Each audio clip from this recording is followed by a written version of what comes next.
तद विष्णु परमं पदम सदा पश्यन्ति सूर्य दिवीव चक्षुरातमम।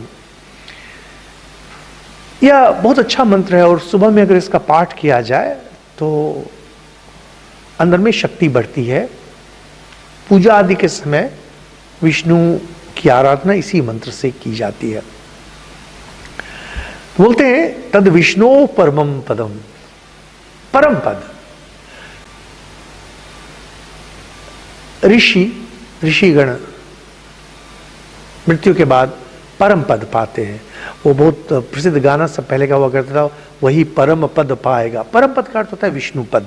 विष्णु पद, इसमें तद विष्णु परमम पदम, यह भाव गीता में भी बहुत बार आता है, उपनिषद में भी बहुत बार आता है, लेकिन महत्वपूर्ण है वेद में आता है। कहते हैं कि व्यक्ति जब साधना करता है, साधना कर जब सिद्धि अवस्था में जाता है, अगर वह पूर्ण रूप से सफल नहीं होता है तो किसी स्वर्ग में जाकर के वहां से फिर वह वापस लौटता है। लेकिन अगर विष्णु लोक में पहुंच जाए, जहां पहुंचना बहुत ही मुश्किल है, तो वहां से इसे फिर नहीं लौटना पड़ता है। यह मुक्ति की अवस्था है। गीतादि में भी यह जो विष्णु पद बोलते हैं, विष्णु पद का अर्थ होता है मुक्ति की अवस्था, जहां से पुनरावर्तन नहीं होता है, व्यक्ति को फिर वापस नहीं आना पड़ता है। तो बोलते हैं तद विष्णु परमम पदम सदा पश्यन्ति सूर्य। सूर्य का अर्थ होता है जो ऋषिगण है, जिनके अंदर ज्ञान है। तो बोलते हैं जो ज्ञानी होते हैं, जो ऋषि हैं, जिनकी ज्ञान चक्षु खुल गई है, यह उस विष्णु पद को साक्षात देख पाते हैं, सर्वदा देख पाते हैं। यह कोई कल्पना की चीज नहीं है। यहां पर किसी देवी देवता को देखने की बात नहीं की जा रही है, उस पद की बात की जा रही है। इसका अर्थ अलग अलग, जिसके कारण जो भाष्यकार होते हैं अलग अलग व्याख्या करते हैं, लेकिन इसकी व्याख्या बहुत ही आसान है, स्पष्ट है। जो भक्त लोग हैं वह कहेंगे विष्णु पद, विष्णु धाम, विष्णु लोक या गोलोक आदि जो कहते हैं। लेकिन जब वेदांत की दृष्टि से इसे देखा जाएगा, इसका अर्थ ही होता है कि यह मुक्ति की अवस्था ज्ञानी पुरुष सदा सर्वदा देखते हैं। अपने गीता में भी पंचदश अध्याय में इस तरह की बातें करते हैं। जो ज्ञानी होते हैं वह जन्म मृत्यु का चक्र साक्षात देखते हैं। उसी तरह से यह मुक्ति की अवस्था ऋषिगण साक्षात देखते हैं। और बोलते हैं कैसे देखते हैं, दिवी व चक्षुरात्मम।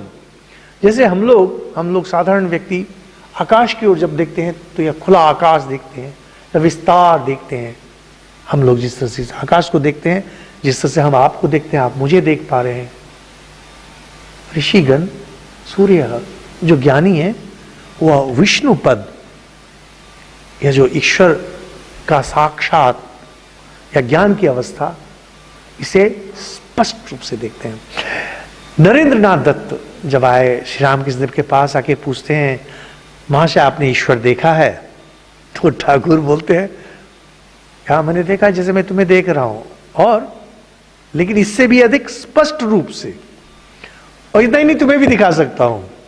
यही है विष्णु पद।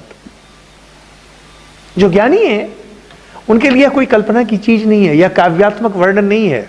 ये जो देखें आजकल इंटरनेट आदि पर देखते हैं लोग हिंदू धर्म के नाम में क्या क्या लिखते हैं, कितनी सारी गंदी गंदी बातें लिखते हैं, और देख करके इतना दुख होता है। इसका मूल एक बहुत महत्वपूर्ण कारण है कि अभी जो धर्म प्रचारक गण हैं, जो जितने प्रसिद्ध हैं, उनमें ज्ञान का उतना ही अभाव है।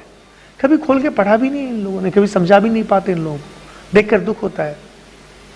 क्या भाव है ये सोचिए। हजारों साल पहले आपके ऋषि गण जो बोल के गए हैं, श्री रामकृष्ण देव साक्षात वही कहते हैं, ये भी वही बोलते हैं। क्या सदा पश्यन्ति सूर्य, ज्ञानी साक्षात देखते हैं। ये विष्णु पद है, यह मुक्ति की अवस्था है, ईश्वर है।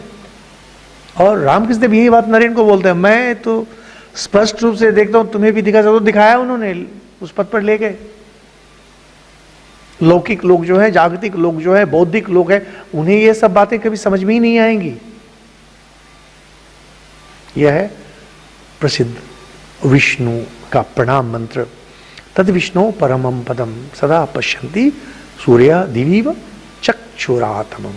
साधारण लोग अपनी आंखों से जिस तरह से इस भौतिक जगत को देखते हैं, संसार को देखते हैं, ज्ञानीगण वैसे ही विष्णु पद को साक्षात देखते हैं। इसमें कल्पना की कोई बात नहीं है, यही सत्य है, ऐसे ही वे देखते हैं।